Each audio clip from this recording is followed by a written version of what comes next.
Hey everybody, welcome back to the Dr. Greg Jones Optimization Academy, where I get to interview some of my favorite innovators in health and medicine and everything else in between. And today is an extremely special day, not only because we're recording and our first in-office, in-studio guest, but it's one of my favorite humans, one of my mentors in medicine. We've had him on the podcast before, and he is here today live. Well, you won't see this live because you'll see the recording, but we have Dr. Brendan McCarthy. For those who did not watch our extremely excellent two-part interview on thyroid, this is, oh my God, man, that was 2020. Yeah.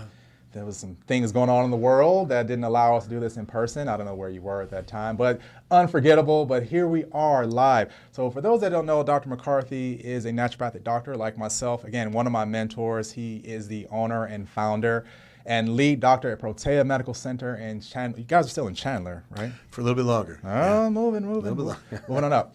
In Chandler, Arizona, and they specialize in hormones and weight loss and wellness and longevity and a lot of the great things that people need to feel better. Overall, I love Dr. McCarthy because he is an innovator, right? So he's not just straight, here's some testosterone and some estradiol and some progesterone, you live your life, but looking at you as the whole person and building your health from the inside out. And I'm very super excited to have him here in studio. So welcome to the show, Dr. McCarthy. Are we going by Brendan or Dr. McCarthy today? What do you want to do which here? one. I'm good. I'm going to go back and forth. That's I'm great with me. Kind of roll with it. So, man, you have an interesting story on how you got to where you are, because you didn't just start off like straight from undergrad and go to med school and become a doctor, right? So you kind of took a winding path. How'd you get here? You mean like the school-wise? No, or just that's to boring, the man. idea of to become this kind of doctor? Well, like what we can do? do a little bit of that, because I know, when I was shadowing you back when I was a student, I believe you spent some time in the acupuncture world. Yeah. And you didn't just come like straight naturopathic medicine, right? So No. What were you doing before going to med school? I studied Chinese medicine. Originally, I wanted to do physical medicine. Believe it or not, I wanted to do more physical medicine, and I figured I'd study acupuncture. And my wife and I went to Hawaii, and I went to school out there. It was a really good school back then, and halfway through, I felt like I really was getting into biochemistry, because we have to take a certain amount of biochemistry and biomedicine and Western medicine, and I found myself liking more and more of it. And then, Celeste, my wife, Celeste, she was she's a really inspirational person. She's the one that said, why don't you just go on and just keep going? Why don't you become a doctor? Why don't you try naturopathic medicine? Because I just really wanted to keep learning more. I didn't want to just know that these are the herbs you use. I wanted to know why you use these herbs. Right. I want to understand what's the reason behind everything with these patients. And so acupuncture just kind of opened the door, and I didn't realize where I was going to end up going with it. And I had no idea I'd end up here. None. So that's how it goes. Here I am. How it goes. Yeah. And so you go through SCNM. They've changed. They changed the name. Got a whole new name. I'm still going to call it SCNM because that's where I graduated. I know. But and so you start there, and again, the curriculum is very vast. So you're learning botanical medicine, homeopathy, and acupuncture, and all that. And again, we do take endocrinology in school, but it's not that deep into hormones. How did you get into this world? But it's Walter Crinian, and you met him, right? Were you there when he was still there? He left. He was gone. He was gone. Yeah. So he was the director of the environmental medicine program. I actually started getting more into environmental medicine, environmental toxicology, like people were exposed to different chemicals, heavy metals, and then how to treat them. And we had one case with a woman, and she was having a lot of neurological stuff, a lot of emotional stuff, and it looked like just mercury. So we detoxed and we chelated for mercury, still having problems. And Walter was like, just go figure it out. He just let me try and figure it out. And I just kept going down that road, and ultimately progesterone. And that was the thing. Okay. And so I started treating her progesterone, and at the same time, how it dovetailed into it is that was around the same time we started understanding the impact that microplastics have on male testicular output, and then the feminization happening with the anogenital distances being shortened. And I started realizing that, the whole endocrine system and environmental medicine are really intertwined, and I realized I could do more help treating the endocrine system because this whole population of people are suffering. Okay. That's how I fell into this. Right, and it just kind of has grown into what it is now. So what we want to talk about today, and we kind of mentioned it before we came on, was like, hey, we're just doctors, medicine in general, we're very good at starting people on things. It's easy, right? Yeah. You need this. I see your labs, I see your symptoms, you need this, right? But I think where we want to educate people is okay. It's like it's like a start to finish, right? Kind of nuts to bolts, soup to nuts, whatever you want to call it. Yeah. Starting you on something, guiding you while you're on it, and eventually deciding what's your off ramp, right? Because in general, there's no off ramp, right? Yeah. Unless there's something like autoimmune or like, hey, you had a thyroidectomy, you don't have a thyroid gland, like, hey, this is it for life. But a lot of times we don't talk to people about that, right? And so I wanted to spend some time with you today talking about testosterone, right? The start to the finish, right? Because again, getting people on is pretty easy. Yeah, right? straightforward. You got symptoms, you got labs, let's start, right? And then there's a difference in, we talk about, I've had people come like, hey, I started testosterone, and then it's like, when did your levels checked again? They're like, it's been a year or some change. Like, oh my God, right? Like, what's going on inside of you, right? So I want to talk to you about that. So let's take the journey of testosterone here, right? So it could be a guy. We're not gonna put a gender on this, right? Because in general, the symptoms are pretty much the same, right? Someone comes in and they kind of have a profile when you start thinking, hey, you might be low on testosterone. What does that look like for you? Average guy. Yeah. I don't see normal anymore. And I used to think it was just because so here's a good story. I don't know if I ever told. We were there when I was doing that insurance. There was an insurance company that hired me to do testing on their staff once a year. Oh, were you around during that time? No, I was not. It might have been. So anyway, so there was we would test, a few hundred employees of this local insurance brokerage company, whatever, and he just wanted that for his employees for their annual review of their health, and he wanted me to throw hormones in there, and no one was normal ever. So it wasn't like, sometimes I think just the people come to me, they're probably just low in testosterone because they're just coming to me. Right. I had this one chance to test all of these people for year after year after year, and no man in that group was normal. I still come across the occasional guy, usually a little bit older, and they're coming in at 900 for their total testosterone. But it's rare. It's rare, getting more rare to the point where I don't, it's like maybe I'll ring a bell or something in the office. But the average guy that comes in, the symptoms are worse. Some men compensate. That's the thing. 'Cause some of us can compensate with a healthy lifestyle, like exercise. You'll see some guys that could look like you'd be a fit model kind of dude and very healthy, very fit, but their testosterone comes in at like 200 or 300. And I know they're compensating through diet, exercise, lifestyle, self-care. And you can do a lot with that. Right. But still, at the end of the day, your chemistry's depression, mood stuff is hard to compensate with. Yeah, and I think and this is something I learned when I was shadowing you, and I teach this to my patients all the time, there's a difference between how you feel and long-term health, right? Because you can, like you say, you feel great, like, hey, I'm not having low libido, I'm not having erectile dysfunction, but your levels are 200, and this is where you have to talk about testosterone does more than just that, right? And this is where we talk about protecting the heart and the bones and mental health and all these things, right? So, and so you get this profile that coming in, like, and you kind of alluded to it a little bit. It's like your mood is down, you're feeling off. It's a blah feeling, right? In general, it's a general blah. It's like, and we age, and you don't feel like you did when you're 18, 19, 20, but we know, right?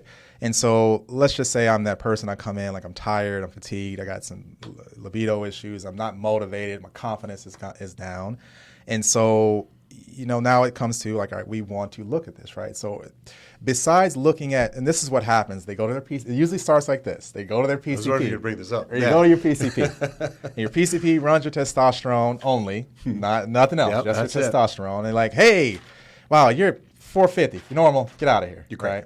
You're fine. But we know that's not true. So how going from that, what should they be looking at? It's a amalgam of things. Like, I'll have guys come in at I've seen guys come in at a decent level of testosterone. I don't know if I'm going to word this well. If I go down the wrong road, just stop me, okay? Yeah. All right. Yeah. So I have a guy come in, and sometimes I try and figure out, do they really need testosterone? Because sometimes it'll be just diet. And if their diet's really off, I've seen it bring numbers up. So it's not like I don't always look at the number so much as I look at all the other factors in our lives now. I used to only look at the number.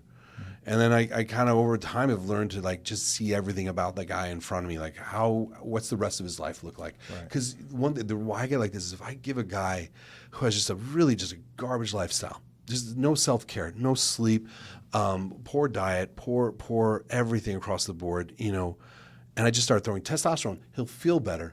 But a lot of times they've used that to enable themselves to continue that lifestyle, and the damage being done over here, I'm allowing it to happen. So I sometimes I try and approach it more from the whole all right, what's contributing to this? What's their diet like? What's their lifestyle like? And then can I modulate their testosterone by adjusting that? Right, and it's important. I think we try to have that educational piece to it because, like, again, you can start someone on testosterone, but if they're doing something like, hey, thanks for the TRT, but I'm drinking 12 IPAs a weekend. Dude. Not so good. No. Right? Oh, I'm also heating up all my foods in plastic containers. I'm meal prepping and I'm getting the containers, I'm heating them up. I'm eating hot plastic. I'm eating hot plastic, right? Yeah. It's like you don't think about that. Microplastic soup. Yeah, they're doing the Keurig, all that good stuff, right? So, but again, I think you're right. It's not just giving them testosterone. It's like looking at these other factors, right? Because I don't want to fix one problem and create more. Yeah. Because, oh my God, like you never stop drinking and again, love me a good old IPA, but it's nothing like it. Oh, it's estrogen, man. It's estrogen in a glass. Cold, foamy glass of estradiol, right? And so thinking about that is taking that whole thing into account, right? And so, the guy comes in, you have that talk with him, hey, we're going to start you on testosterone right now. And there's a lot of different forms to give testosterone. Like, is there obviously everyone's different. I love the individual nature of our medicine here, but when you're looking at that guy or gal across from you, what's helping you make that determination if I want to do injections versus pellets or any other form? So, and you and I have talked about this over the years working together, and you and I share a similar opinion on it. It's I want the mechanism that they're going to get with the least amount of side effects. I want them to be as close to nature, like the way their body naturally should be, as possible. And no matter what, when you ever give something from the outside in, it's never going to be perfect. And so we have to control for those things. I know this sounds so abstract, but the truth is, like, if you do topical, we see the dihydrotestosterone start to ramp up, and you see transference to family members, to children, to pets. So topical, I'm not. It's not that I'm against it for the sake of being against topical because I have a rigid opinion. It's more like I want to make sure that you're running these risks, and we're going to run the labs, but it's hard to control for transfer. And so I try not to do topical unless you're desperate and there's no other way I can do it. Then, there's the oral that's still out there. You can do oral, and that has first hepatic pass that the liver's not going to like it, and I never do prescribe that one. That one has too many problems with it. And then, injection is my favorite because it's once a week and you can modulate it. Pellets are better, I think, because the release rate's more even, but they're stuck with it for 4 months. Right. And guys, we don't have as much fat to put it in there. You're putting like 12 pellets. It's like Tic Tacs in there, and it's like the body wants to push them out, and the body will extrude it. So I tend to just push towards shots because of that. And I know how to control for the dihydro with shots. I know how to control for the issues of injecting it too superficial or pressing the syringe too fast. And I control those side effects or those potential downstream metabolites. Definitely. So injection is usually where I lean towards. Yeah. And so for those who aren't like testosterone like gurus out there, so dihydrotestosterone is basically no, it's all good, man. No, it's all good. It's all good, man. It's just like we're talking shop here. So there's testosterone, there's dihydrotestosterone, right, which is a more potent form of testosterone, right? When we're younger, DHT or dihydrotestosterone give you it's what you want when you're in puberty, right? It's giving you hair and muscle and all this stuff right here, and your sex drive and all that. But after that, it's kind of don't need a lot of it, right? And the thing is, one thing I learned is I was like, oh my God, DHT, I'm afraid of DHT. And then you start doing too much. Now you're suppressing DHT, and that's not good either, right? You want to have some. But when you think about typical testosterone side effects, and DHT is what people think about. They think about the hair loss, and they think about the acne and the irritability and the prostate stuff. That's all dihydrotestosterone, right? Yeah. But it's like I said, it's a good, healthy range for that person, right? Because some people, they can be, on the lower end and they still get the symptoms, right? So it's a balance there, right? And so I think that's, when people think about that, it's important. It's a thing to monitor. Creams are funny because I always talk about like how it spreads, right? I think if you did a blue light, someone on a cream like across the house, it'd be like a motel in Vegas. Just blue light. That's a good idea to do that. It's man. like, I've never done that. It's everywhere. Detective. And like those old detective ones. They always got the blue light. They're like licking. That's testosterone right there, man. That's it all over this place, right? Pellets for guys, man. That's if someone could see a video of us doing that, man. Oh my God, dude! I'm just like, get in there. Oh my God, is there a hammer around here? You don't want to be inside the muscle. You're like trying to like get this little thin layer. Yeah. And I just lost all my male pellet patients right there. So, but that's okay. And again, there's value to it, right? Because if someone's traveling a lot or something like that, so we have some, pilots or merchant marines or something like that, it's probably the best way to do it. So outside of DHT or dihydrotestosterone, what are other kind of side effect pathways that you want to monitor once this person started on their journey of testosterone? And just to circle back to DHT, because that's something you and I were talking about before this started. As we get older, there's more dihydrotestosterone receptors become more active. That's why our nose, the ears grow, prostate grows, and you have more of those receptors. Women have more facial hair, and their dihydro didn't change as they aged. You know what I mean? Their dihydro is consistent, but it was a matter that they have more receptor activity. And that's so even though the dihydro is a moving target that has to, even though I had it right when they were 35 and they're 45, it's not right anymore. I have to and so that's a moving one. But then there's estradiol. Specifically for men, you have to watch. And then women, if you have breast cancer, we have a fair amount of breast cancer survivors that come in with their oncology referring them in that we do, and we have to make sure their estrogen is suppressed in those cases. But in men, you need a certain amount of estrogen, not too much, because testosterone, when it's in your body, as you do an injection or whatever way you're getting there, it tends to convert over to estrogen, which is good, but too much, not good, or too little, not good. So that's a good one here. You mentioned the estrogen thing, because I was going to circle back to that, but I'm going to kind of wrap that in with a concept I was thinking about, because I've had guys come in from their PCP or urologist, and they'll say, hey, you have BPH, or I'm concerned of your family risk or prostate cancer. You absolutely should not be on testosterone. And that literally just, you're like, what?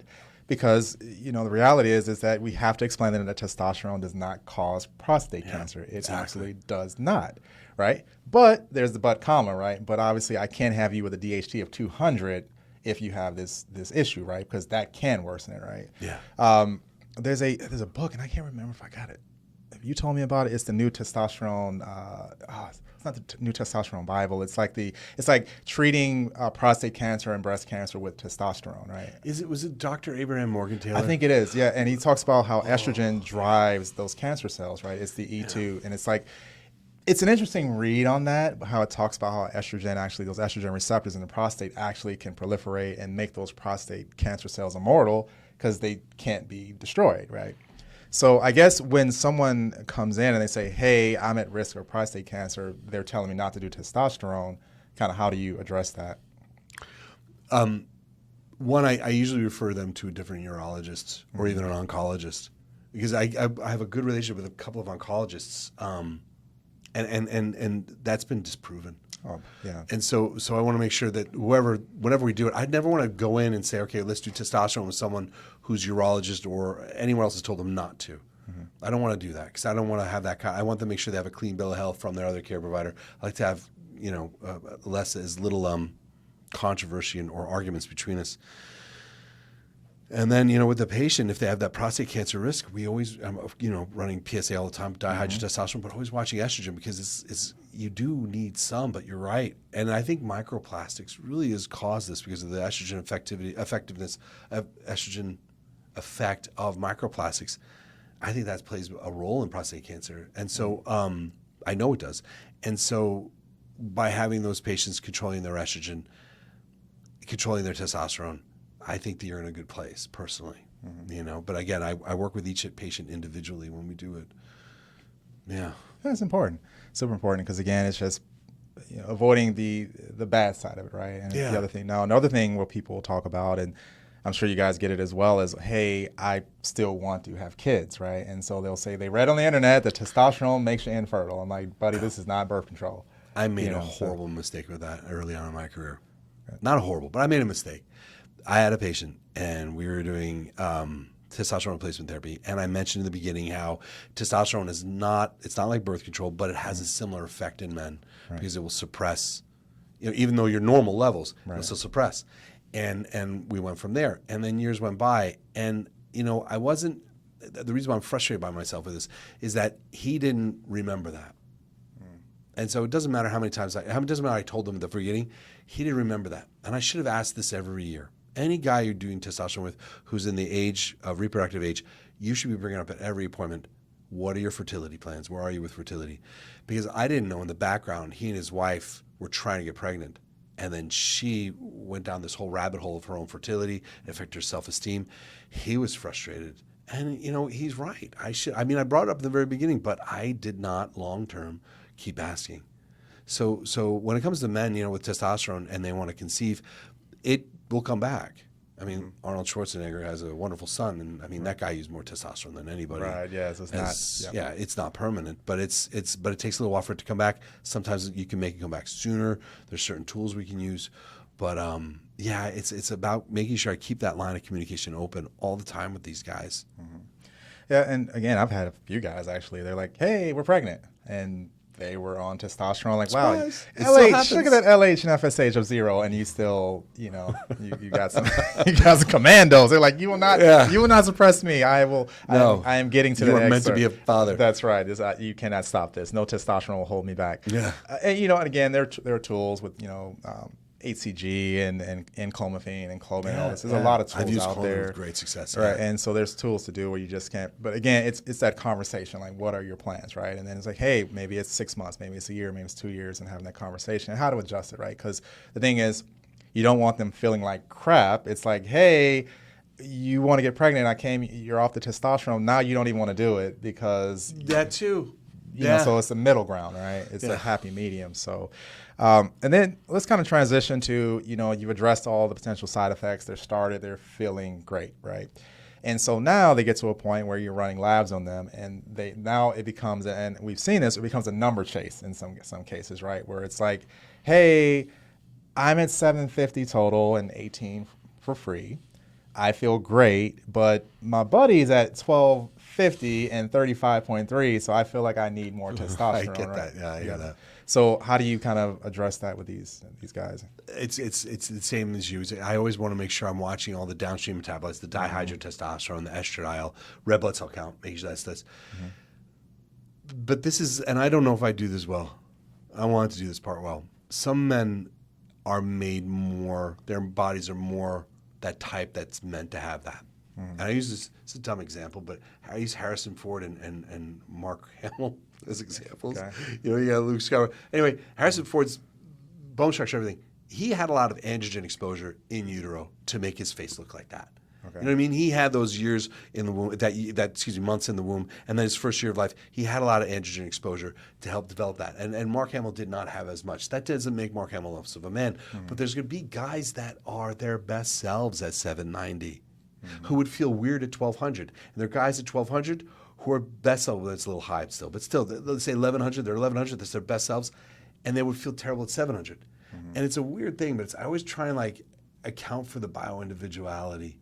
There's still most guys still have the more is better mindset. I know that, and I kind of I have to work with that a little bit. But I try and perceive them through the lens of what's their phenotype, what are they made for, Makes sense. Now again, so we can be inclusive because I know your clinic, we do too. Like we have a lot of women on testosterone, significant amount, right? Yeah. And huge. I think that becomes, when it comes to, I don't want to say outside influence, because I don't know if you get this, at least once a week, they get started, they're feeling great. We're doing the lab review, they look at the numbers. Hey, it says my testosterone's high. It's terrifying. You're like, and then they're like, I'm afraid to do this. Like I'm at 100 and it says I shouldn't be over 50 and I'm worried, right? I hit 300. I'm 350. Right. So now it's become slowly back away from the edge, and so how does that conversation go with you? When our bodies are so uniquely different with this stuff. When you give a woman a dose of testosterone, sexual hormone binding globulin preferentially grabs as much as possible. So when we look at the total number, that total number is bound to protein, is inert. So I'll have women come in at even 300, 400 for their total, which is incredibly high, but it's not touching tissue, it's inert. The free is what's touching the cells. Between 2.0 and 4.9 are the numbers I'm running for my free with women with success, and everything is good. So long as the free is staying there, we're good. I explain in the sense of this. When you give the injection to someone, it needs to last 7 days. The sex hormone binding globulin, what's bound to that, is slowly being leached off over the course of 7 days, and it's going over here to free. And so that's more what's being stored for the 7 days that you're using. So the total, just see that as being stockpiled to last 7 days. It's pretty cool. Yeah. Yeah, and I have the conversation like, hey, you do know these numbers, like most labs, it's from women from 16 to 80, Dude, right? yeah. And they're not on testosterone, right? These numbers were not designed for someone on testosterone replacement, hormone replacement. This is like, if you were not on TRT and your testosterone was 150, 200, yes, we should talk. Yeah. But you're on hormone replacement. You're on hormone optimization. So it's having that conversation like, this is why I want your numbers to be this great. Because we're not just, again, about making you feel good, but when it comes down to it, it's like, how do we minimize those, especially if they're postmenopausal, minimizing your hot flashes and night sweats, make sure your libido's good, you're building muscle, maintaining bone strength, right? And testosterone can do all these things. So you mentioned women with breast cancer, how you can extend their life and their longevity with testosterone versus because I can't give you estrogen, right? And if there's a progesterone receptor dominant, I can't even give you progesterone, right? So we have to use that. So, and it changes the conversation quite a bit. So. There's an article. I don't know if I saw that. You saw that with me. It was an American Family Physician, and it's a journal by the American Medical Association. They published it a couple of years ago, and it talks about how to treat women with testosterone. And the funny thing about it is, it said in there, we generally don't run lab work. Oh. You do gynecologic. I'll send you a copy of it again. But we just look at gynecologic, do a gynecologic exam, breast exam, and that's it. And they recommended women to get 100 milligrams injected once a week of cypionate. 90 to 100 milligrams of cypionate once a week. You said 90 to 100 milligrams. Oh, excuse me, a month. Oh, a month. Okay. Not a week. I was like, wait, that's a dude. Sorry, no. It's 90 to 100 a month. Okay, got it. And not in divided doses, just once a month. So you have this huge surge with these women, and they're like, but don't ever run labs. I would never run labs after that. They would look. I mean, for that first week after the shot, it'll be crazy looking. Oh my God! They'll feel weird, maybe good, but still weird. And then by before the shot, I mean, they'll feel terrible. Oh yeah, it's kind of like, is it the what's that? Is it undec? It's like the birth control testosterone when they do like 2,000 at a pop or something like this. Is undecanate? Undeconate's one of them. Yeah, and yeah. Enthanate's another one. Okay, Enthanate lasts 2 weeks, I believe. Cypionate's 7 days. It's the ester of cypionate 7 days. Enthanate is 2 weeks. Propionate's 3 or 4 days. Yeah, it's pretty short acting. Yeah, right? So, yeah. do you ever use that at all, or? We used to. We used to. It was. But I don't like it. Yeah, it's that short, and then I know there's some compounders are doing propionate and cypionate together. So like, hey, Oh yeah, that's like a jet engine firing 2 stages of the engine. That might be good for guys. Oh, which actually leads me to another thing. While we're kind of in the actively on testosterone thing, now for me, and again, I love this conversation. I get to like. This is a chance for me to run. It's not just a podcast. I'm also running shit by you, right? So it's kind of cool. I get the chance to talk, I was telling you, I want to see Greg Jones today. Oh, man. I got to get out of here. I know. So there are cases where you mentioned like that conversion to dihydrotestosterone. That's your 5-alpha reductase, and then you got the estradiol conversion. That's your aromatase, and then you've also, and then there's the whole EPO thing, too many red blood cells, right? And there are guys and girls out there that you get them on testosterone, and you see those pathways just shoot up, right? Yeah. And so what we start looking at doing is like, okay, well, let's get you to a twice a week, right? Because again, that big spike is causing a big conversion, right? Yeah. And so we'll kind of shift them to maybe a twice weekly kind of thing like that. And I don't know, is that something you guys actually look at when those levels can't be? At first I was like, because I heard people say we should do twice a week, and I know where it came from. Originally it came from like a lot of bodybuilding blogs. I was like, I don't know. I was a grumpy old man. I was like, they don't know what they're doing. Leave them alone. Yeah. And then I started looking at the logic, like, all right, that makes sense. It's all right, fine. Yeah, it does make sense because you smooth that arc out. You smooth out the arc on the. So when you do the injection, you have that little surge of it, and it gets a little super physiological, and you have a higher chance of conversion right after the injection because of that surge. But if you separate it out a little bit, it's less. It's more natural. It's almost like how pellets are. It's just one little surge, and then 4 months out, it's nice and even release rate, which is good. Yeah, it's a good thing. But because we're humans, yes, and nothing is ever good enough, right? You'll inevitably get the guy come in and say, well, hey, why don't I do this 3 times a week or 4 times a week or every day? Or daily. Yeah, we'll microdose so daily. I had that with a guy who was microdosing it daily. Yeah. And it was so little. It was, yeah, no, I remember that. There was It's like you won't get anywhere. It's like, okay, yeah, let's say if we want to do 200 milligrams a week, you take that, divide it by 7. Oh, God, don't do math in public. So you're going to do 0.275 a day or something like Good that. math on the fly. I mean, not bad. Not bad. I'm making it up, America.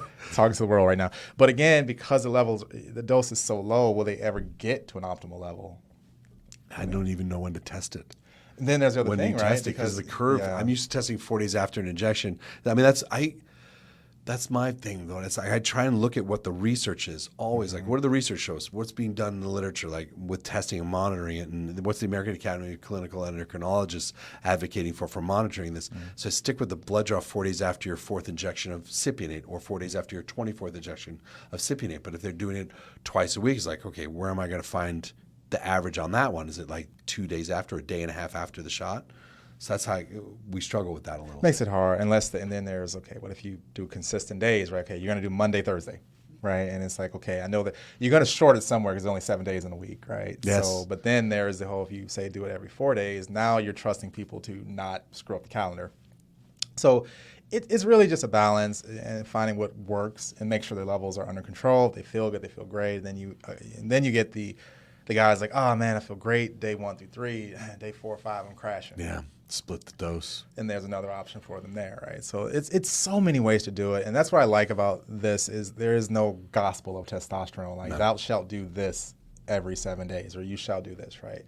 The other thing you kind of, and I don't know if you've had guys bring it up, is this is the blogging thing, and there's some study. I feel like they do it a lot over in across the pond in like Europe, the sub-Q testosterone.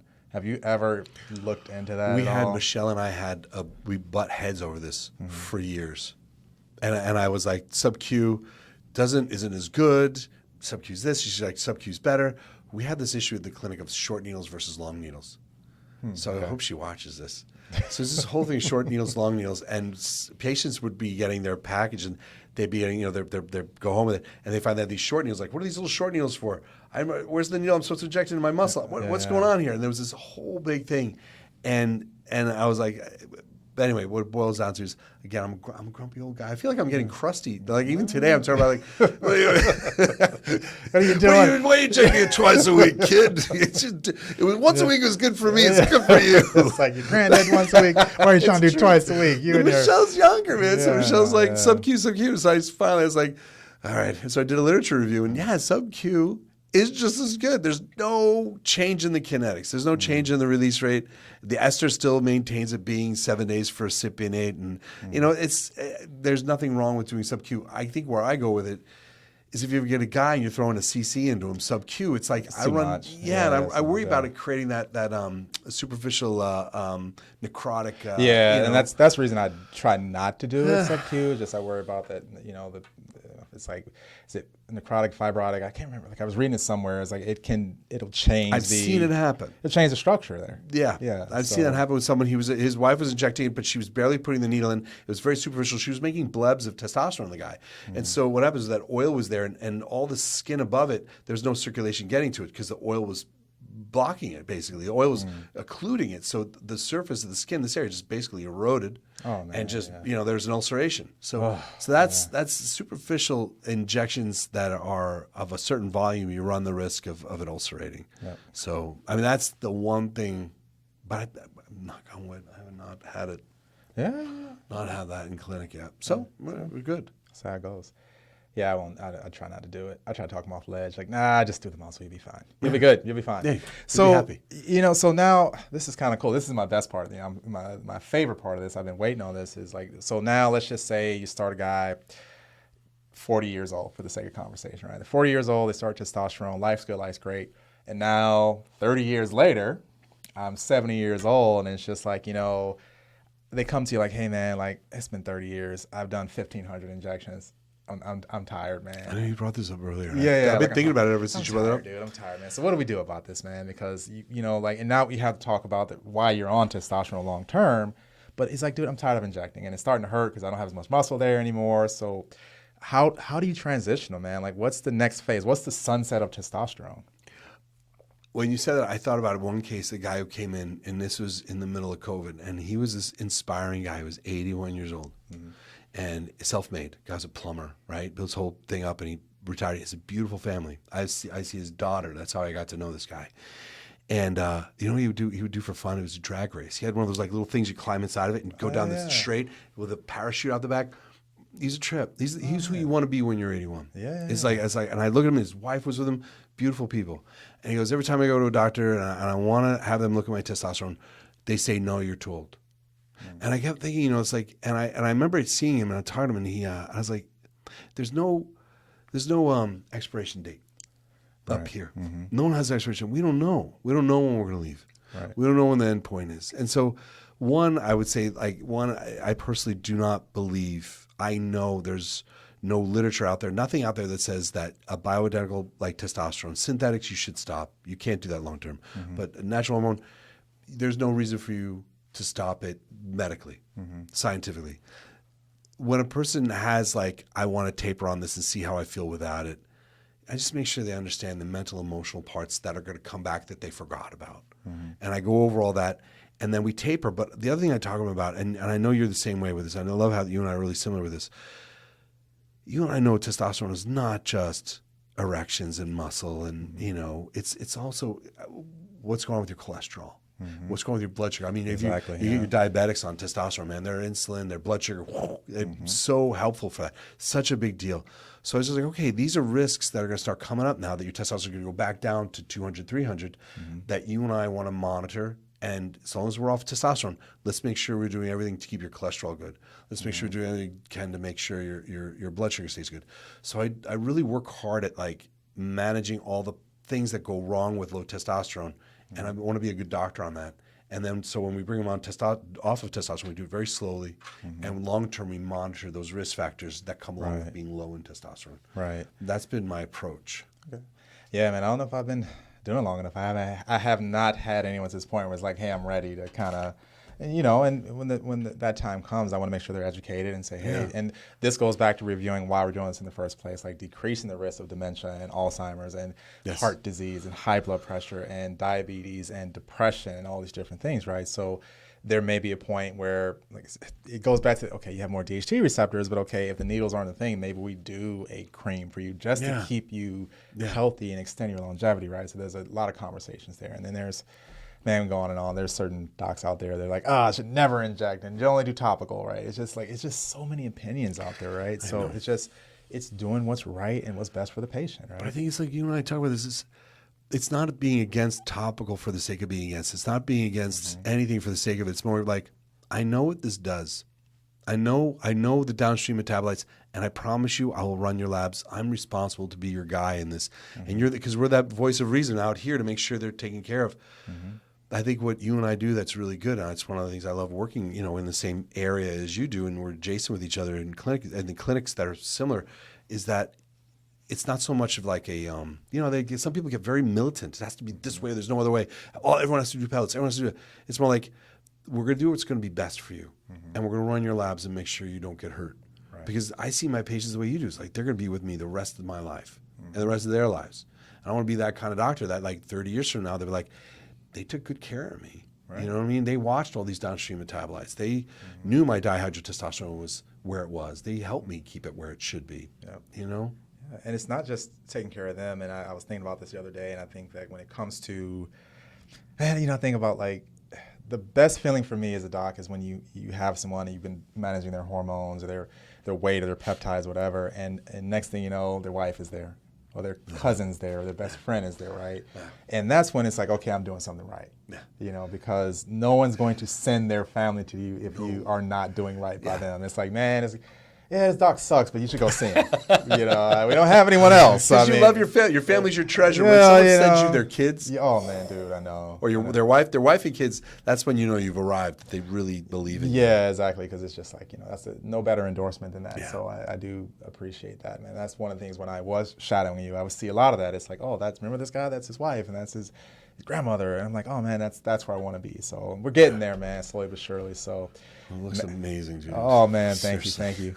Well, hey, I think we've, this is a great conversation, man, because again, before you got here and we were talking about what we want to talk about, I was like, hey, I think we need to have that conversation about like that start to finish approach of it, right? Because again, it's so, and I reiterate this, man, it's so easy to start things. Yeah. Take this, take that, drink this, but it's like, how do you manage that over time, right? And again, because you probably get that question too. All right, so how long am I going to be on this? I can't answer that for you, man. Yeah. As long as you want to. Yeah, exactly. As long as you're feeling good, you're feeling great, as long as you need to. But just know, if there is a slope, if your testosterone's here and we made it go here, when you stop it, you're going back to that slope. It's not going to, it's not a furnace, man. It didn't cure you. Yeah, so just knowing that we are truly replacing, not just replacing, but optimizing these levels, right? And that's a real conversation to have, because I tell them in the beginning, and I, it's like, once you start this, for a while, because, when you go into your doctor's office, like, you should do this, most people just immediately say, oh, I'll do whatever you tell me to do, and they'll follow you.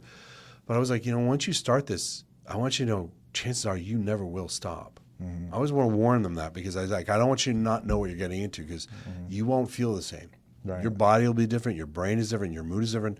You will feel different in a good way, and you'll never want to stop it.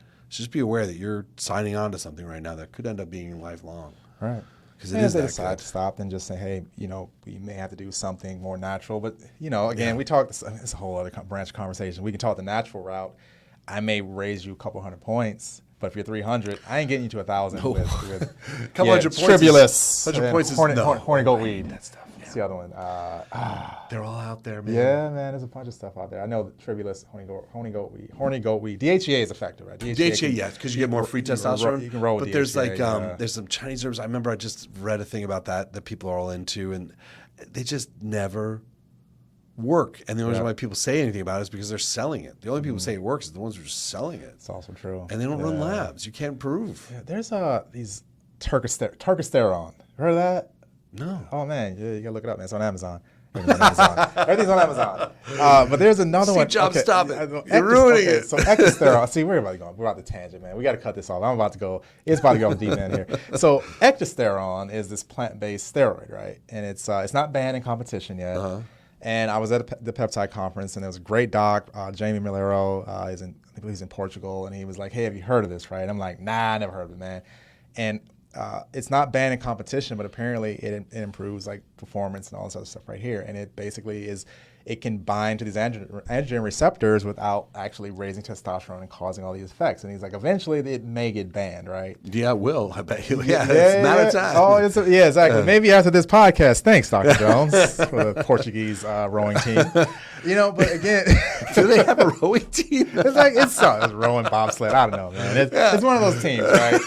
And I was like, holy crap! And so me being the investigative N=1 doc, I bought some, right? And so I haven't noticed shit yet. We'll see. It ain't testosterone, man. It's fun to explore. But the thing is, this goes down to it, right? Because again, if you are a athlete and you're not taking anything, but you can't, and you get on something that could be safe, that's going to have these effects, you might feel that, right? Yeah. And the reason I bring it up, there's a point here, is if you're not on testosterone, you say, I'm going to do some DHEA or something supplemental, you may feel a little bit better because you're going from nada to something better.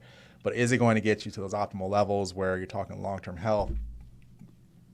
Probably not, but again, it's preference, man. It's like meeting people where they are. Maybe they're not ready to take the leap, right? And so I don't know if we want to keep that testosterone thing, man. I don't know, dude. I went too far. Let's bring it back. So, but dude, man, I think we're in a good place, man, to kind of wrap this on up, man. I want to say thank you for your time. Before we let you go, how do we find you? How do the listeners find you? I'm at Protea Medical Center in Chandler for now. We're moving to Tempe in the near future, but we're in Chandler, Arizona.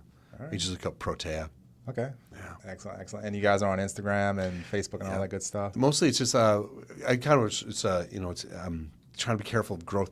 We have our clinic we've outgrown it. We need more rooms. Okay. So we're trying not to take in too many new patients, but it's Instagram. It's both Instagram, Facebook, and just the website. Yeah, Protea. So we're really not going to talk about your podcast? That's what I was about to say. I don't know. So a podcast, Dr. McCarthy. There's a podcast, Dr. McCarthy. Just look up Dr. McCarthy on Instagram. I'm on there. He's got a great Instagram. It's great. Thanks. I'm not good dude, self. you had this I'm not good at promoting myself ever. You were like dude. debunking stuff. I think at one point I looked. You had this thing where like people, these random ass health gurus and people were on the internet and they on the social media. And they would say something and you'd be like, let's look at this. And I like that because it's like from a doc, you're like, this is bullshit. This is great. You got a good point there. Like this is crap because again, everyone has an agenda, man. They're not just looking at the same things just to say it. So definitely, y'all. But that's why I love. Hold on. That's what I loved about you. You're in this space, and your agenda. I know your agenda. I've known you 9 years, right? 9? Was I wrong? Getting close. It's pushing 9. It's pushing 9. Yeah, it was like my first year at school. I had no business shadowing you, man. I didn't know shit about shit. I was like, hey, I want to come. I heard this guy's great. Guy. And I'm just sitting there and just like, these hormones. I mentioned a Halloween party. I was like, you come to hang out with me. Hormone thing. I should know more about this. They're not teaching me this in school yet, right?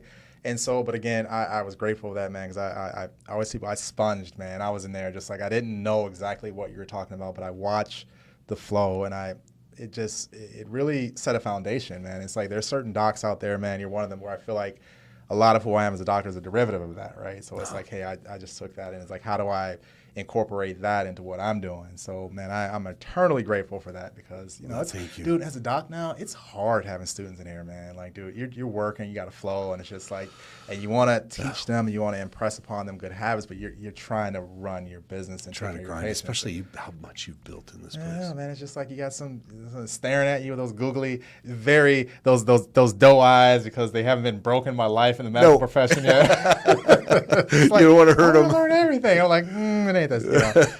But when you come, but it's just about your pocket. You come into the space with the ethic of, and this is what I love. One of the things I love about you. You come to that space.